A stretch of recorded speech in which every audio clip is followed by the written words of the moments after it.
Emergency light na sobrang daming features. And sabi nga nila malakas daw yung ilaw nito guys. So yun muna yung itetest natin.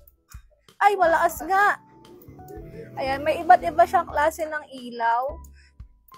Meron ding pula. Meron din tayong ganyan para sa emergency. And ito naman guys, ayan yung magsaserve na pangsabit natin. Pwede nyo siyang gawing keychain or isabit nyo kung saan siya mas madaling i-access.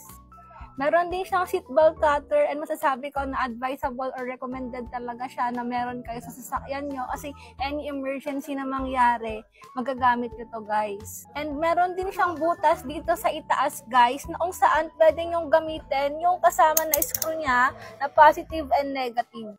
And then, ilalagay nyo lang to and kumakabit na siya magnetically. And pwede nyo na siyang gamitin kung ano yung kailangan nyong i-screw. Then, dito guys, meron na rin siyang built-in na lighter. Ayan. Ilolong press nyo lang yan and iilaw na siya. And kagaya siya nung sa sasakyan guys na pwede na kayo mag-start. And itatapat nyo lang doon. And guys, yung likod nito magnetic na rin. So, pwede nyo siyang idikit sa any metal surface para pag gagamitin nyo yung ilaw, madali na. Meron na rin siya guys na built-in na whistle. So, hopefully hindi nyo siya magamit. So, ganito lang. Yung para sa ilaw naman natin, meron siyang 6 different modes. Yan yung pinakamalakas. Meron tayo nung medyo mahina.